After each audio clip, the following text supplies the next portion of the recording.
Hello everyone, we had started your topic parts of speech and we finished this topic with the study of noun, pronoun, verb and adjective. And today we'll go through the remaining four parts of the speech, and the fifth part of the speech is adverb.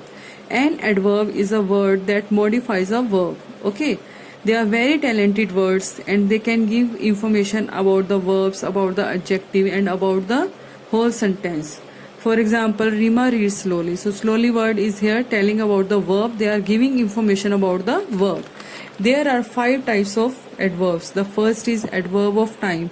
Tells us about the time when something happened. For example, please call him now. So now is here telling about the time. The second is adverb of place. Tells us about the place where something happened. They are coming here. So here word is here telling about the place. And the third is adverb of frequency. Tell us how often the action, the verb happen. Okay. How many times the action, the verb happen. For example, I met him daily. So daily word is here telling about the frequency. And the fourth is adverb of manner. Is tell us about the manner or the way in which action happen. For example, they are living happily. So happily word is telling about the way, about the manner. And the fifth is adverb of degree. It shows the intensity of an action or thing. It tells about the intensity of the action or the thing. He is a very good at playing piano. So, very word is here used for the degree.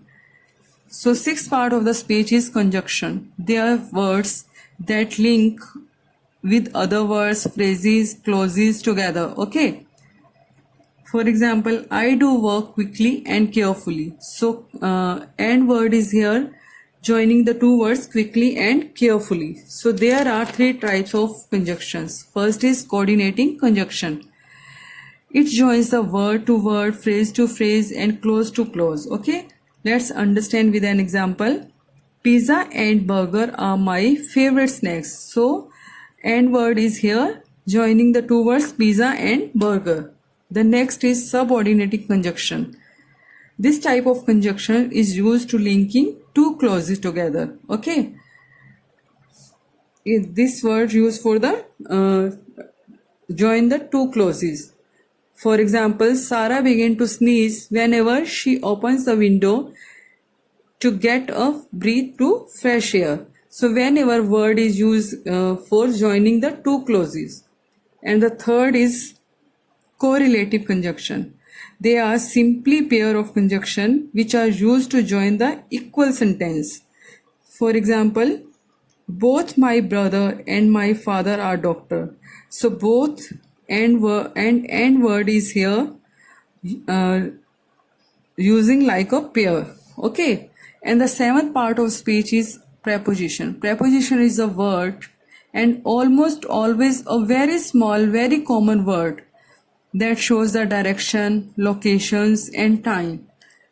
Some example of prepositions like along.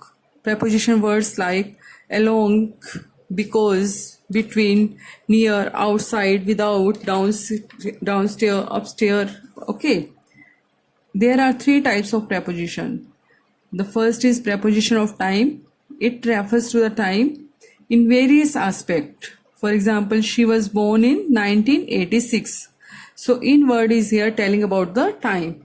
The second is preposition for place. These prepositions are used for several of times of places. Okay. For example, they were running on the road. So, on word is here telling about the place. And the third is direction. Preposition of direction. These prepositions express the direction of something. For example, he threw a ball into a river. So, into word is here using for the direction.